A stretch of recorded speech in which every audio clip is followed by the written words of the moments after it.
My fiancé came out as a lesbian and told me that everything we shared together was a lie. Now everyone is telling her how strong and brave she is while no one cares about me. Posted by you/guiltypollution742. My ex, who I will call Dana, and I had been together for 7 years, and I knew from the beginning that she was bisexual. She openly told me about her past relationships with girls, but I never cared because it wasn't a problem for me at all. We never had any big fights or arguments, just small things that we always managed to sort out. After 7 years together, I decided it was the right moment to pop the big question. We were deeply in love, financially stable, and already living together, so for me, it felt like the perfect time. I prepared everything to make it as romantic and unique as possible, and when I finally asked her, she hesitated, but then said yes. That's when the problem started, because I didn't understand why she hesitated. I asked her about it, but she only replied, "I was nervous, so I let it go." We shared the news with her parents. Mine passed away when I was 20, and my little sister when she was 17 in a car accident, and our friends. But even then, something felt off. Her parents were faking their happiness, and I couldn't understand why, while our friends were genuinely excited and already giving us wedding ideas. 4 months passed, and we were actively planning our wedding when the day came. I came home from work to find her waiting with her bags packed.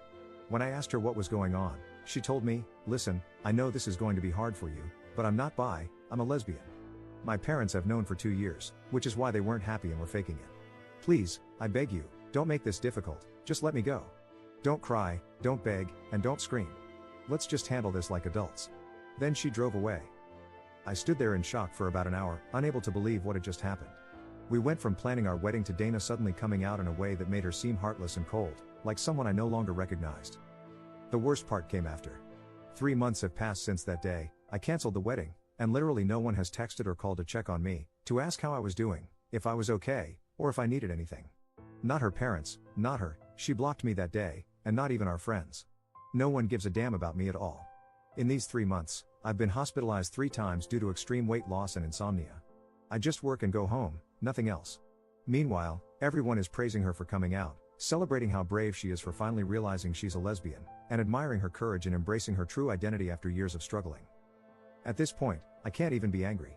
I'm just in complete disbelief over how fast everything happened and how no one seems to care about me because her coming out is apparently more important than her ex.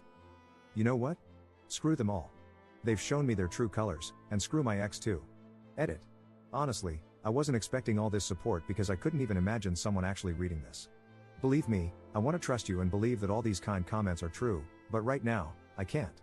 I just saw everyone who was supposed to love and care about me ignoring me and ghosting me, so I lost hope in people, especially strangers on the internet.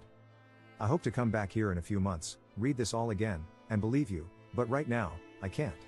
You all seem like good people and sincere, but believe me, no matter how much I want to trust you, I simply can't right now. Still, I want to thank you all anyway. I'm not okay. The 3 times I was hospitalized, I tried to unalive myself, but I'm not even good at doing that. For 3 months, I kept thinking over and over again, was I the problem? What could I have done better? What did I do wrong? But nothing changes.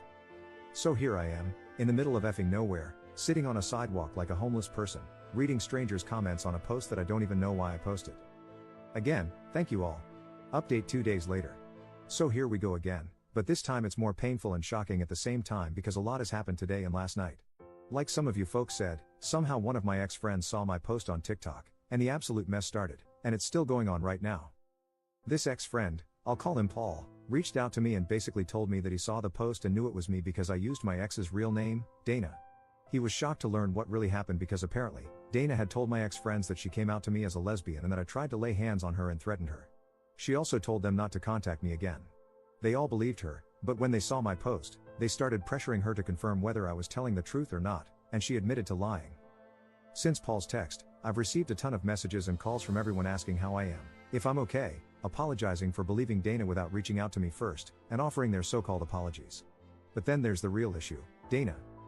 She texted me, asking for forgiveness, saying she was sorry for how badly she treated me, and admitting that she made everything up because she was afraid of losing friends. And unfortunately, that's not all, because I also got a text from her girlfriend, Mary.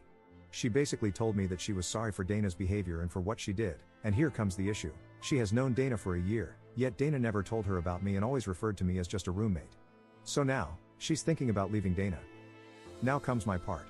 I made a new group chat, including all of them, even Dana and Mary, and told them that I'm not changing my mind about forgiving them. I also mentioned that I was considering suing Dana, partially true, since I'm still unsure, and I called out my ex-friends, saying that if they were decent humans, they would have either texted me to ask if I was out of my mind for allegedly laying hands on Dana or at least insulted me via text, if they really cared about me. Then, I added some personal things about Dana and blocked them all. But my blocking method isn't working because they keep harassing me with texts and calls from other numbers and even getting other people to call and text me.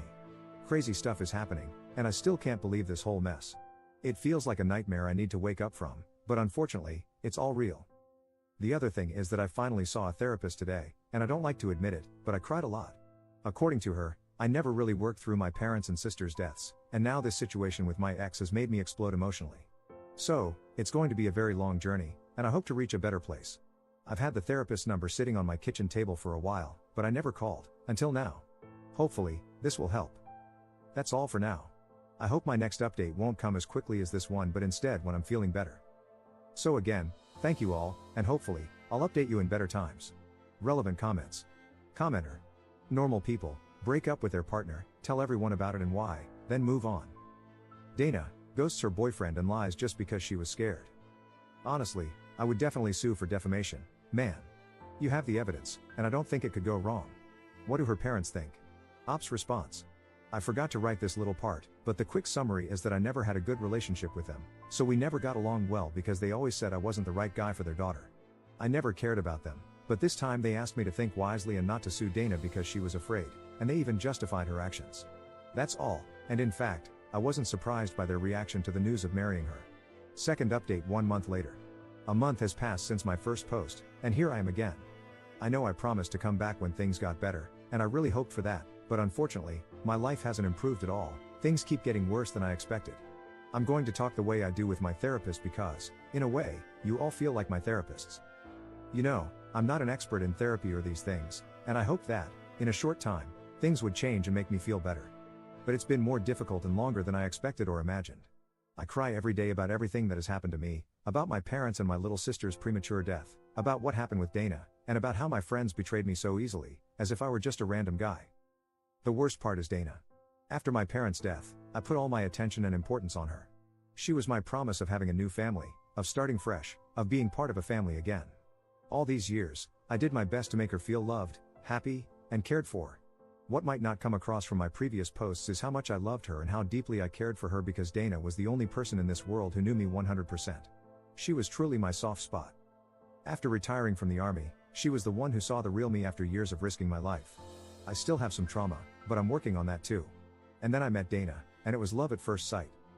So yeah, call me naive for still believing in fairy tales, but I really thought she was the one for me, the person who could finally give me my dream of having the family I lost.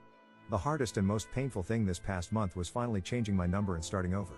I thought about calling her, texting her, or even seeing her again so many times because, despite everything, I still, somehow, care about her and love her. But then I remember how poorly and cruelly she treated me, and I changed my mind. Still, her presence lingers in my thoughts. I miss the little things we used to do together. I miss Dana being messy and a little goofy around me and in my house.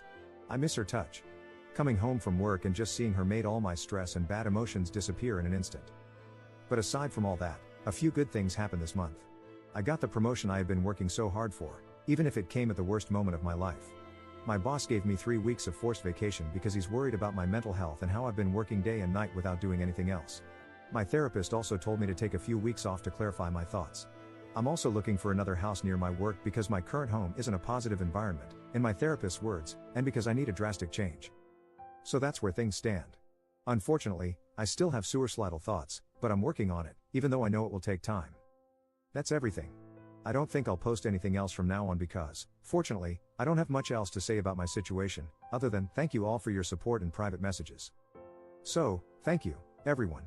Hopefully, this period of my life will pass without causing too much damage. Edit. My ex-friends never contacted me again, and neither did Dana, so I have no idea what's going on with them. And honestly, I don't care. Third update 2 weeks later. Hello, people. Don't worry, I'm still alive. According to my therapist, I can use this little place to vent about my thoughts, the things that happened to me, and updates about my life, so here I am. I'm not very good with Reddit, so I hope I'm doing things the right way.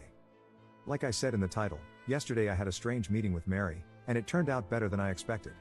I was at a bar in my city, waiting in line to order when Mary recognized me, and we started talking. I offered her a cup of coffee, and we chatted a bit about our lives, how things are going, and all that stuff. I must admit she seems like a sweet and kind girl. She immediately asked me if I was mad at her for what happened with Dana, but I assured her that she wasn't the problem at all because she didn't know about me as Dana's ex-boyfriend. Mary said I seemed much better now compared to almost 2 months ago, and she was happy for me. According to Mary, the day I made the group and blocked them all, she and Dana argued a lot and eventually broke up. She told me again that she was extremely sorry for how everything happened and that if she had known earlier, she would never have dated Dana because she has certain values. We chatted for about 2 hours and got to know each other better. Afterward, we exchanged numbers, and she told me that if I ever needed to talk, vent, or just rant about something, she would be there for me. I really appreciated that, and then I headed home. It was honestly a nice meeting, and I wouldn't have bet a cent on it, but it's nice to be wrong sometimes. Aside from that, my life seems to be returning to normal over the past few days. I haven't had suicidal thoughts in 2 weeks, which is a great achievement for me, and my mental health is finally improving. In 3 days, I'll be in Japan for a 3-week vacation, and I hope to continue progressing with my mental health, so we'll see. That's all.